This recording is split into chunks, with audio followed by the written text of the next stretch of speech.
Señor, estemos gozosos, y si no, pues gocémonos.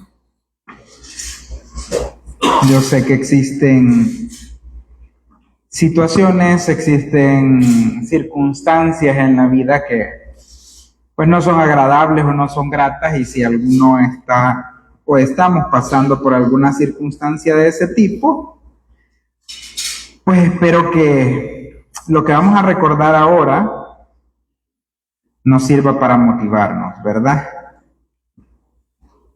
Nos sirva para motivarnos. Podemos ir buscando en nuestras Biblias el capítulo 8, versículo 17 de Romanos. Romanos 8, 17. El tema de ahora es ¿y si hijos? ¿Y si hijos?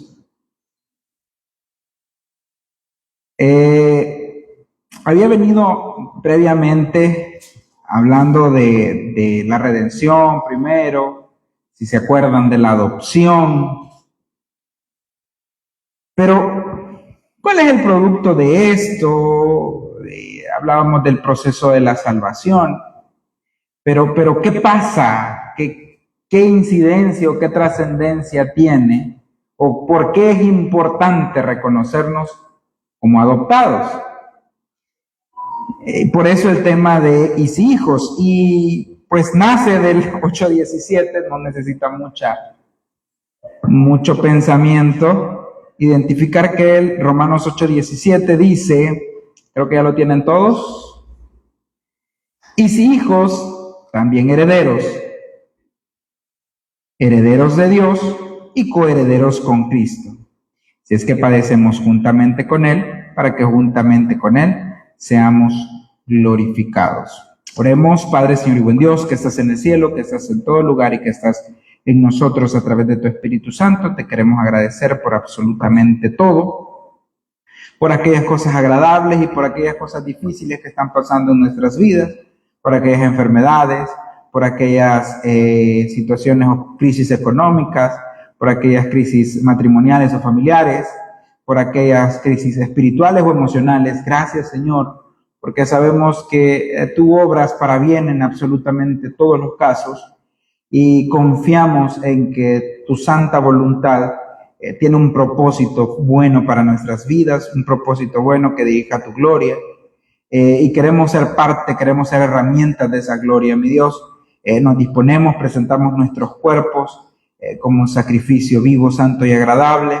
Nos presentamos dispuestos a que nos recuerdes, a que nos confrontes, a que nos redarguyas, a que nos corrijas según la situación que estemos pasando cada uno, y específicamente que nos motives, mi Dios, a vivir esta vida cristiana, a vivir la vida como hijos tuyos, mi Dios, recordando algunos de los beneficios que ser hijos tuyos trae, mi Dios. Padre, venimos ante ti, dándote gracias y absolutas gracias por todo lo que has hecho en nuestras vidas, y disponiendo nuestra mente, nuestro corazón. Si existe cansancio, si existe distracción, quítala de nosotros, Señor, para que podamos tomar la palabra que tu Espíritu Santo traiga, mi Dios, que sea Él quien tome el control, y esa palabra la podamos tomar y podamos hacerla nuestra, mi Dios. En el nombre de Cristo Jesús oramos, amén y amén. Veníamos hablando del proceso de salvación y cómo el proceso de salvación, perdón que ando medio acelerado, ya días no tomaba café y hoy me tomé 3 solo ahora, entonces ando un poco acelerado, así es que quédense viendo serio cuando vaya muy rápido, ¿verdad? El proceso de salvación es impactante realmente.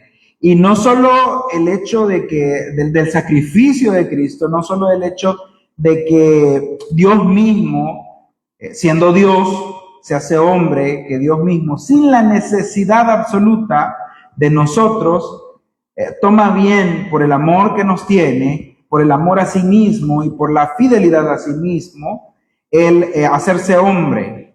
el pagar por absolutamente todos nuestros pecados pasados, presentes y futuros, y perdonarnos, ¿verdad? Pasarnos de muerte a vida, y hablábamos, como les decía previamente, nos redime para poder hacernos aceptos, porque recordemos que nosotros no somos los que aceptamos a Jesús, no somos los que aceptamos a Dios. Él nos hace aceptos, porque en un primer momento Él no nos puede aceptar porque estamos muertos en delitos y pecados.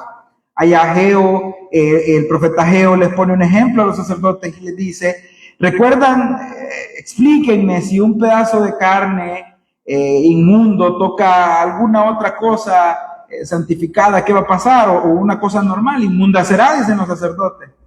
Pero si el manto que viene santificado toca algo, ¿va a ser santificado? No. Entonces, vemos que el producto en esencia, lo inmundo, no importa lo bueno que hagamos, vamos a afectar lo inmundo. Entonces, por eso, Dios dice, bueno, antes de poder recibirlos aquí, antes de poder aceptarlos, tengo que redimirlos. O sea, hablamos de todo este proceso cuando usted pone la fe en el sacrificio de Cristo. Y debo recordar y debo insistir en algo. No es la fe lo que lo salva, es el sacrificio de Cristo. O sea, porque usted puede tener fe en muchas cosas. Se dice la fe en el objeto correcto, la fe en la dirección correcta, pero a través del sacrificio de Cristo Dios pudo escoger cualquier otro medio. Él escogió la fe. Pero lo que le da la esencia, lo que da el motivo, la razón, la causa de la salvación es el sacrificio de Cristo. ¿Por qué? Porque se pagan pecados pasados, presentes y futuros. Eso es esencial que lo recordemos, ¿sí? Entonces, a través del proceso primero del pago del pecado, da la apertura para que podamos ser redimidos.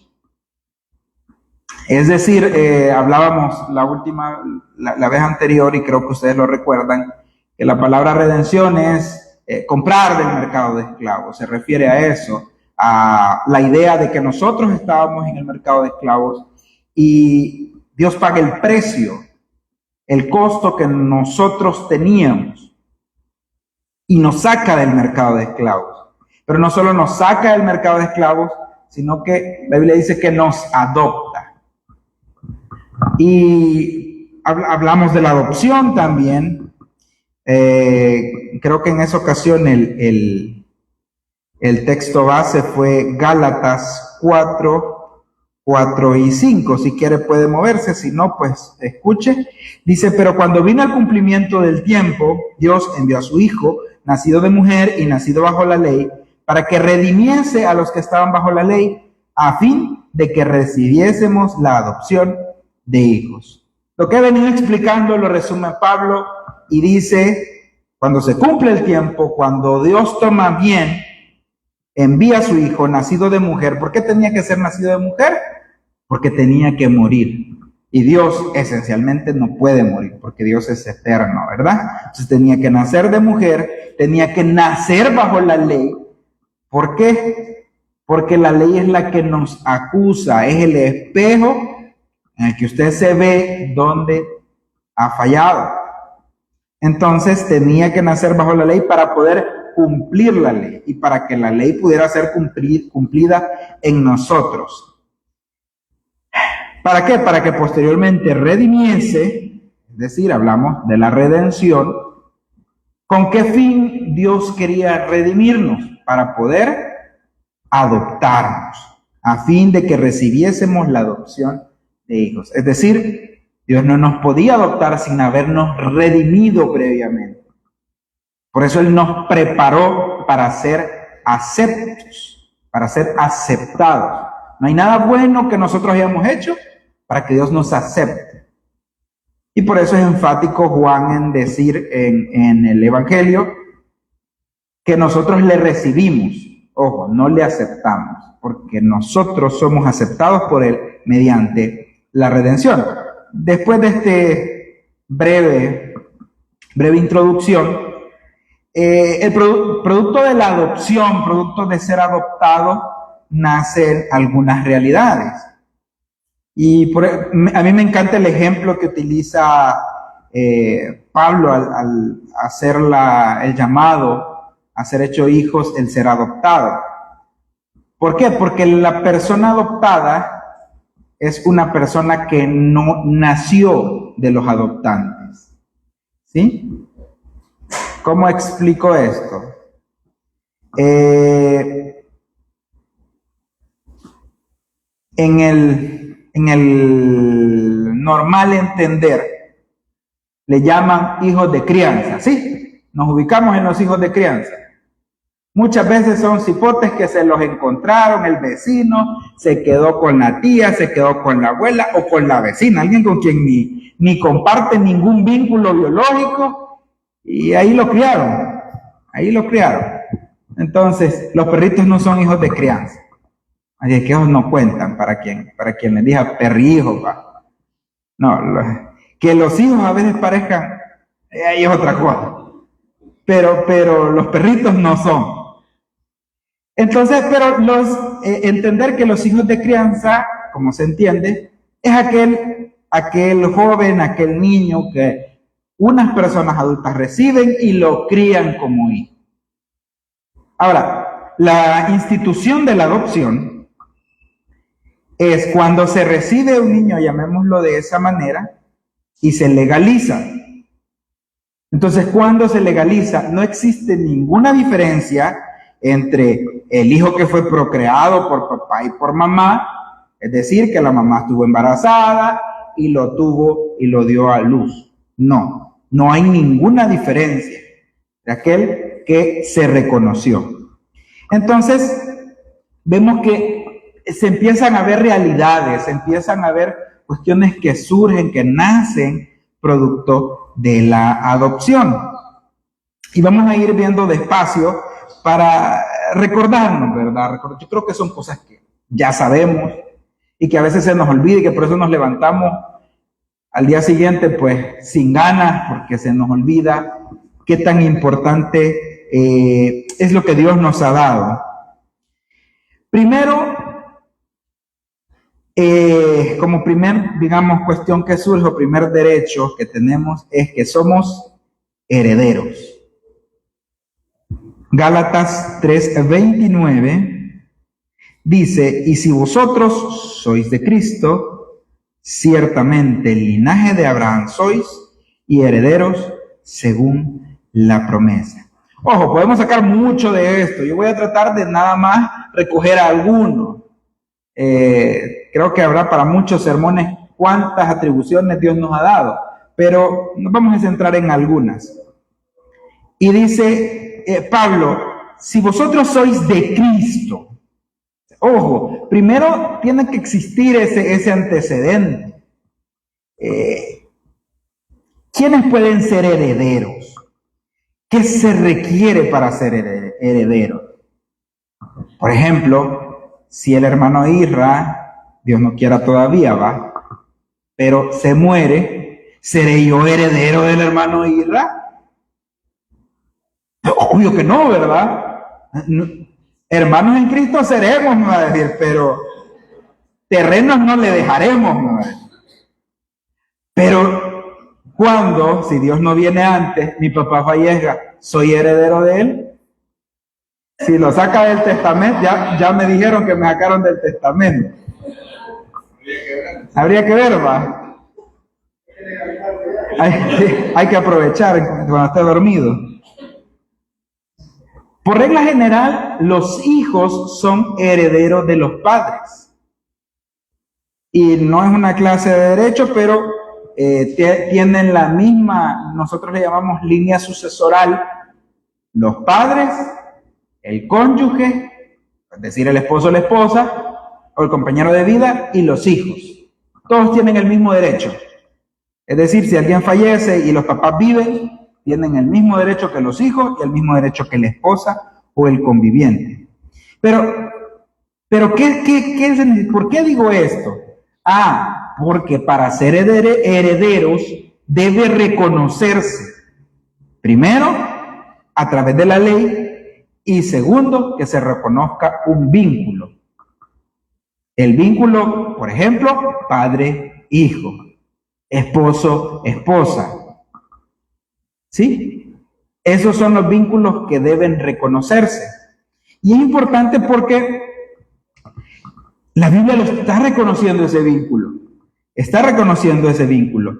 Pero debe existir y dice, y si vosotros sois de Cristo, es decir, si existe ese vínculo, ciertamente linaje de Abraham sois.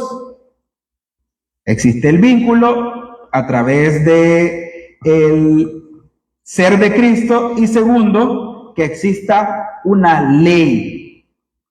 Cuando dice que somos linaje de Abraham, ¿qué surge de Abraham? ¿Qué pasó con Abraham? ¿Qué hizo Dios con Abraham? Dios con Abraham hizo una promesa.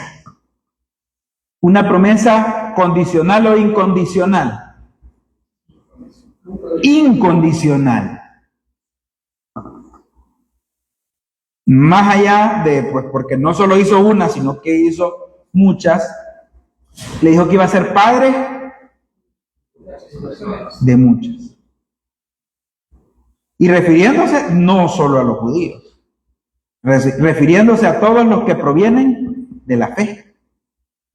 Por eso se reconoce a Abraham como padre de la fe. Esto aparte de aquellas promesas terrenales, ¿verdad?, que se le hicieron a Abraham. Esas no corresponden a la iglesia, corresponden a Israel. Las promesas espirituales son reconocidas de forma incondicional por Dios.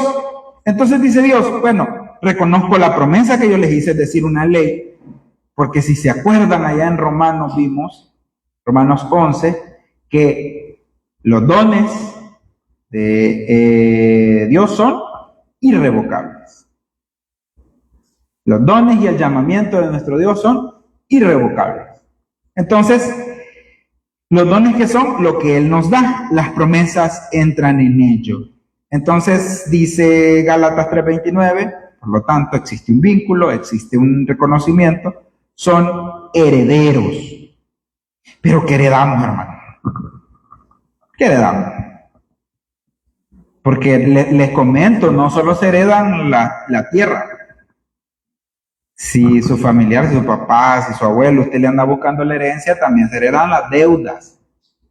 Ahora, esas se pagan con, si tiene bienes el que falleció, pues, ahí se paga. Pero, ¿qué heredamos? ¿Qué es lo que recibimos? ¿Alguien me puede decir qué recibe como herencia? ¿Nadie? Yo escucho. Díganlo fuerte. Ajá. ¿Qué he recibido como herencia?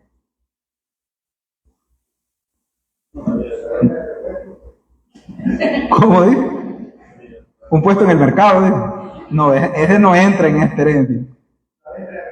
Ah, la venta de repuestos. No, pero es que esa es otra. ¿Qué ha recibido como herencia de parte de Dios?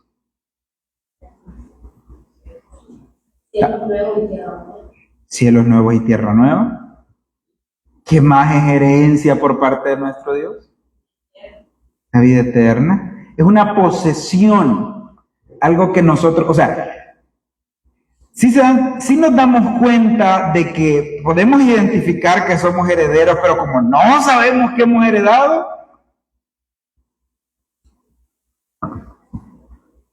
no sabemos qué hacer. No quieren a la abuela como no tiene terreno. No quieren al papá porque no tiene terreno.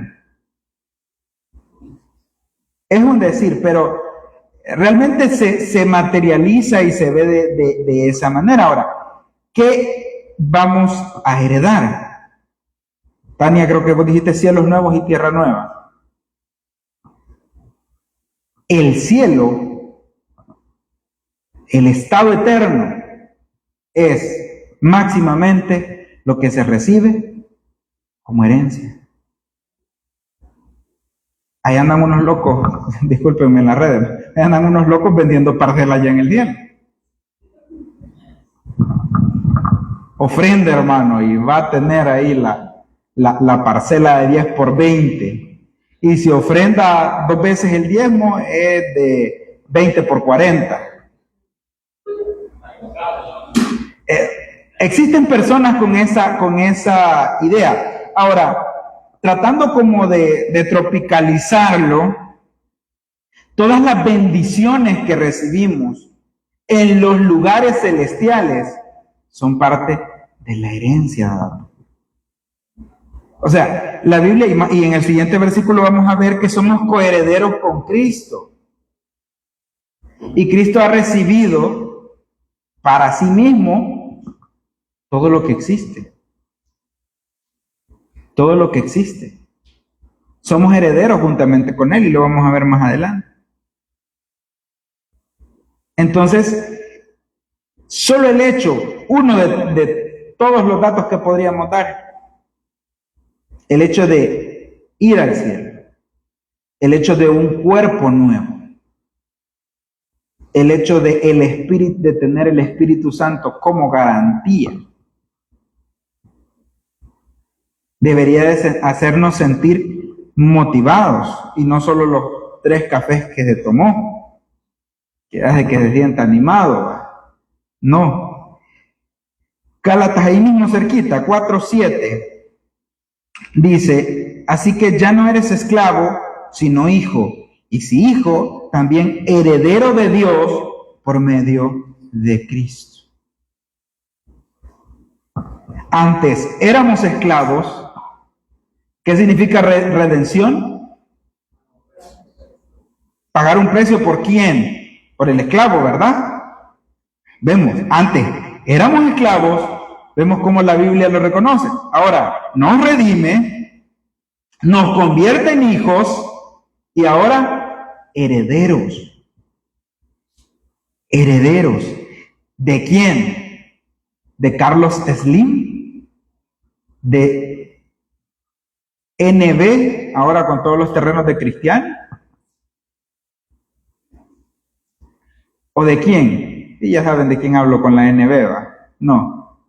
Pregúntenle a Bilio. Él se lo puede. Y si no, pues lo vamos a dejar así. Pero no es de cualquier persona, es herederos de Dios.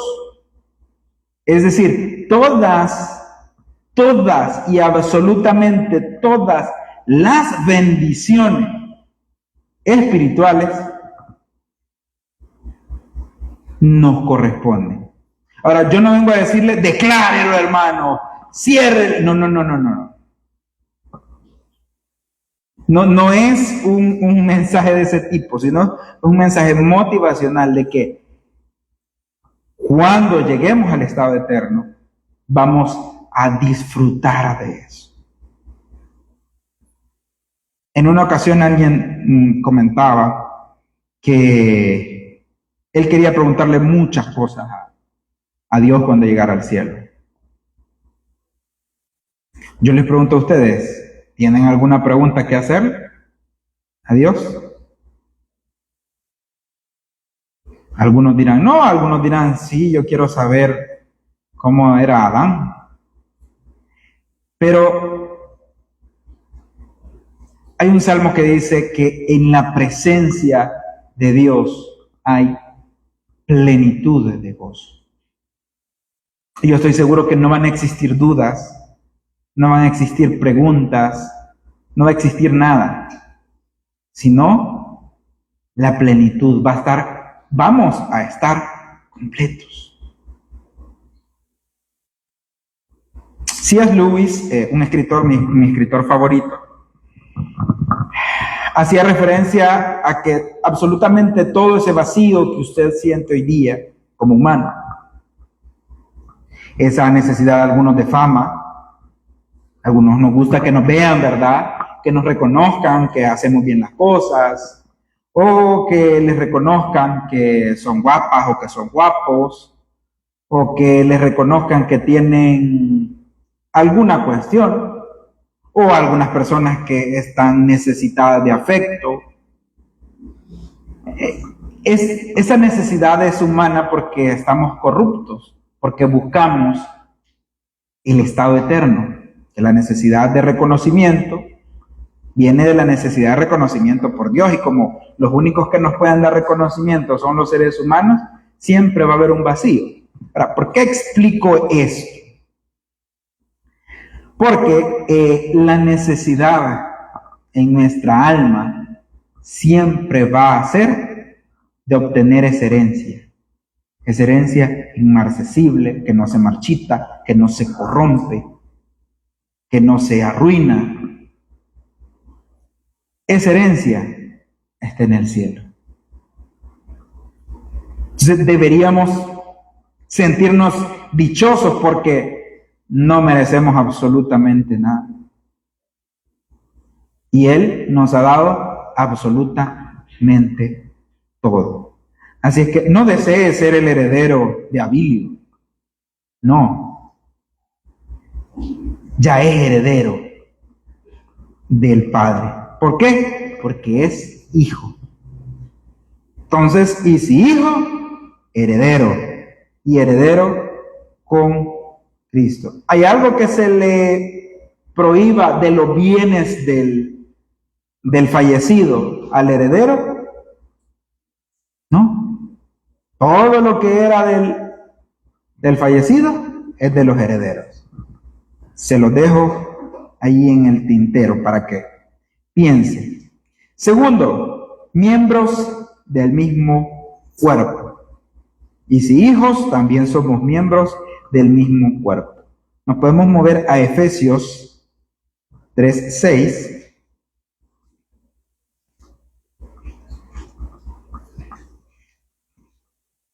Es un poco rápido, hermanos, porque pues es el tiempo y es para picarles, para que quede el gusanito ahí de querer saber más. 3:6 dice que los gentiles son coherederos y miembros del mismo cuerpo y copartícipes de las promesas en Cristo Jesús por medio del Evangelio, del cual yo fui hecho ministro por el don de la gracia de Dios que me ha sido dado según la operación de su poder. Dice el 8, a mí, que soy menos que el más pequeño de todos los santos, me fue dada esta gracia de anunciar entre los gentiles el evangelio de las inescrutables riquezas de Cristo. Y podemos seguir, y se pueden seguir emocionando. Y me puedo poner a gritar igual que hermano Germán. Pero que con mucho cariño yo siempre lo he molestado. Nos fijamos, Efesios, en ese versículo, en esos versículos podemos sacar varias cosas, pero les repito, vamos a tocar nada más algunas. Pablo vuelve a recordar el ser hechos coherederos y miembros del mismo cuerpo. ¿Qué pasa? ¿Qué se necesita para ser miembros del mismo cuerpo? Si yo me pego una cortada aquí, ¿cree usted que lo va a sentir Carlos Giovanni ahí atrás?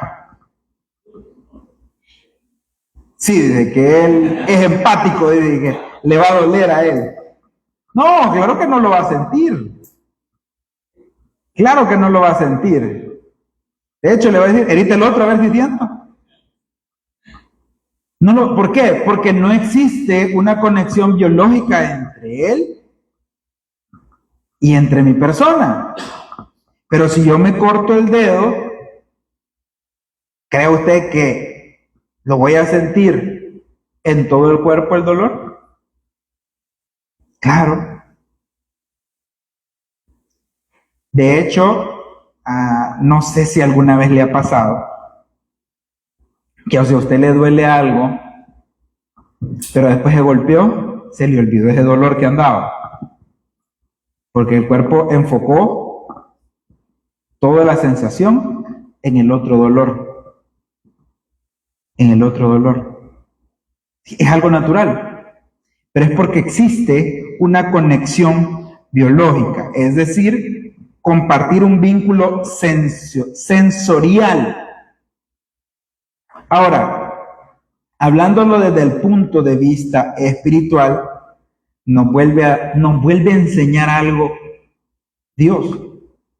Ya no solo compartimos un vínculo de filiación, podríamos decirlo, padre, hijo, y como todos somos hijos, todos somos hermanos.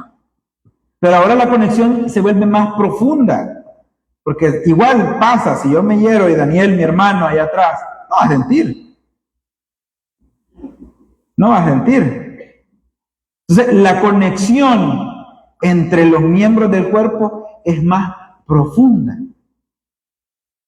Entonces, vemos que la máxima o el punto que Dios nos quiere mostrar como parte de tanto que podemos hablar es esa conexión o ese vínculo sensorial. Ahora, dice siempre aquí mismo, el 3:6, que somos miembros del mismo cuerpo, y como miembros del mismo cuerpo, participamos todos con la misma suerte.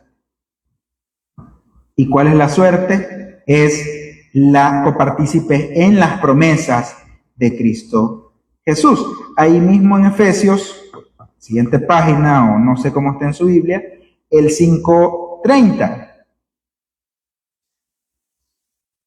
Dice, porque somos miembros de su cuerpo, de su carne y de sus huesos. ¿De quién está hablando? El 29 dice, porque nadie aborreció jamás a su propia carne, sino que la sustenta y la cuida, como también Cristo a su iglesia, porque somos miembros de su cuerpo, de su carne y de sus huesos. Vemos que entonces la conexión con Cristo, ya no solo aquella conexión, porque Cristo también, Jesús también es hijo de Dios, también la Biblia reconoce que pues somos hermanos con Él, ya lo vamos a ver más adelante, pero la conexión ahora es profunda. Él siente su dolor, Él siente el dolor de la iglesia. Si algún día, bueno, pues vamos a orar más adelante, creo que sí le voy a dar tiempo. Si algún día siente que Dios no le escucha, o que Dios no le ha contestado, o se enoja con Dios porque no le ha dado lo que le está pidiendo, no le ha sanado la enfermedad, no le ha dado el trabajo de sus sueños, el que usted le está pidiendo, no le ha dado el Bugatti, el Ferrari que le está pidiendo, ¿verdad? Si se enoja con Dios por eso, recuerde en ese momento, usted es parte del cuerpo de Cristo. Y Cristo tiene cuidado de su cuerpo. Si no lo ha recibido, es porque Él está cuidando de nosotros. Él está cuidando de nosotros. Probablemente más de alguno está aquí entrando en una alimentación saludable. Quiero creer. A Billy dije que sí, que solo verduras come. Unos volados que llaman hojitas. Solo de esas verduras come. Hojitas con café. En algún momento se le prohibieron por la razón que sea comer algo. Usted va a sentir que cuando pasa por la Garcilaso le hace el estómago porque quiere pan dulce. Siente el olor al pan recién hecho. Usted dice, no porque me hace daño. No porque me hace daño. Se va a abstener de aquello que le puede resultar delicioso en el momento, pero que usted sabe que le va a afectar negativamente su cuerpo.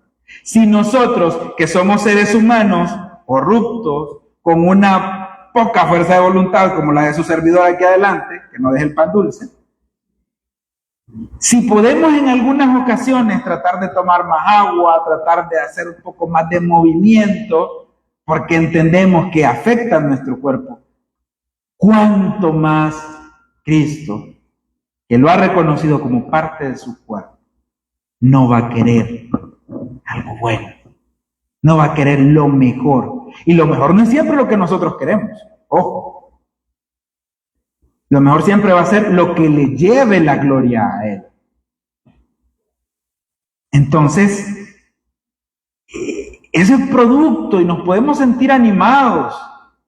Se puede sentir al día siguiente, mañana o al salir de acá, que Dios ha escuchado su oración y que Él va a hacer lo mejor. ¿Por qué? Porque usted es hijo, porque usted es, como hijo, miembro del cuerpo de Cristo. Y les aseguro que a diferencia de nosotros, Cristo no tiene conductas autodestructivas. No sé si hay algunos que fuman, les insto a ya no hacerlo. No sé si hay algunos que beben compulsivamente, les insto, les animo en Cristo a ya no hacerlo, porque son conductas autodestructivas, igual que tomar Coca-Cola. Igual que las hojitas, muchas. Ya solo comas de una. Ahí cuando salgo me dan 3, pero me las dan, yo no las pido. Pero esas conductas autodestructivas las tenemos nosotros como gente corrupta. Pero Dios, Cristo, que se entregó completamente para pagar nuestros pecados pasados, presentes y futuros, y pudiéramos ser hechos herederos, y pudiéramos ser hechos miembros de su cuerpo, no tiene conductas autodestructivas. Tenga la plena fe y certeza de que la respuesta que venga de Dios a su oración el día de hoy, el día de ayer, o la que va a seguir haciendo todo el año, la respuesta que venga va a ser lo más beneficioso para su cuerpo. Y el último que vamos a abordar ahora, porque hablan muchísimos más, es, y si hijos, también somos hermanos. Hebreos 2:11. Un poquito más adelante.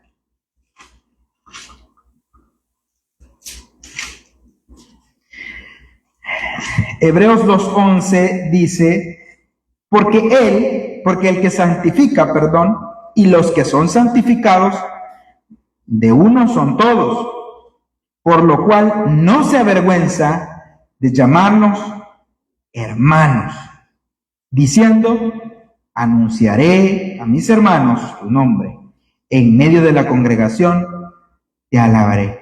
¿De quién está hablando? Usted lee el contexto anterior y posterior y va a ver que está hablando de el autor de la salvación, está hablando de Cristo. Cristo mismo dice, no se avergüenza de llamarlos hermanos. Yo conozco una historia en el cuerpo, no fuera del cuerpo. Conozco una historia de 2 hermanos que la hermana, cuando llegaron a la misma institución educativa, le dijo, él es mi vecino, les decía a los compañeros. No sé por qué le daba pena decir que eran hermanos. No voy a decir quién Daniel era ese, el vecino. Mucho tiempo le dijimos el vecino. Pero uno de cipote, yo recuerdo también que yo con mi hermana también, con una tía que era menor que yo, le dije, no digas que es mi tía, le dije, pues está más chiquita que yo. Entonces, existe a veces algunas tonteras de cipote, ¿verdad? Pero Jesucristo, Dios Hijo, Dios mismo, no se avergüenza de llamarnos hermanos. Y yo estoy seguro que algunos de ustedes se avergüenzan de decirle, hermano, en la calle al otro. Dios le bendiga. Dios le bendiga. Buenas tardes, le digo, para no decirle Dios le bendiga. Antes de que le hable, buenas tardes, le digo. ¿Por qué? Porque quizás nuestro estilo de vida, nuestra conducta, pues, nosotros teníamos una costumbre en donde yo trabajé hace mucho tiempo, que decía un vigilante. Cuando le decía, Dios le bendiga, hermano, le decían a uno. Y con la gran carota le decía, todavía tenés la cara de decirle hermano, sabiendo cómo sos. Nuestra conducta muchas veces nos avergüenza. Nos avergüenza decir que son de la secreta, dice el hermano Will, que les decían antes. Yo nunca lo escuché, no había nacido aquí, ¿eh? Pero Jesús, Dios mismo, dice la Biblia, no se avergüenza de llamarnos hermanos. ¿Por qué? Porque Él no ve cómo Diego se ha comportado. Él ve el haber sido santificado, y por eso inicia, y el siguiente punto era que somos santificados también. Pero dice, porque el que santifica y los que son santificados, de uno son todos. ¿A qué se refiere? Tanto el que nos santificó como nosotros que fuimos santificados, Jesús nos ve como santos. Honra debemos hacerle a ese título, ¿verdad? Porque así como Él es santo, deberíamos ser nosotros santos. Pero ese no es el punto en este momento, es que Jesucristo nos reconoce como hermanos. Y el último versículo, Romanos 8:29,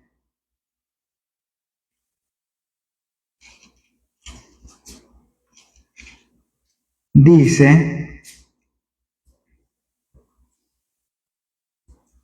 porque a los que antes conoció, también los predestinó para que fuesen hechos conforme a la imagen de su Hijo, para que Él sea el primogénito entre muchos hermanos. El primogénito, que es el hermano mayor. El hermano mayor. Normalmente al hermano mayor es al que le cae más, ¿va? Es al que le exigen más. Es el que trauma, no va. Al hermano mayor es el que tiene que zanjar el camino para todos los demás hermanos. Jesucristo, eso fue lo que hizo. Y el ejemplo de Él deberíamos seguir. Pero el punto, tal vez en esta noche, no es centrarnos en una exigencia como tal, en ser igual a Cristo, sino en sentirnos motivados en que en el mundo vamos a tener aflicciones, pero nuestro hermano mayor, Él ya venció al mundo. Oremos. Padre, Señor y buen Dios, que estás en el cielo, que estás en todo lugar y que estás en nosotros a través de tu Espíritu Santo, te queremos agradecer.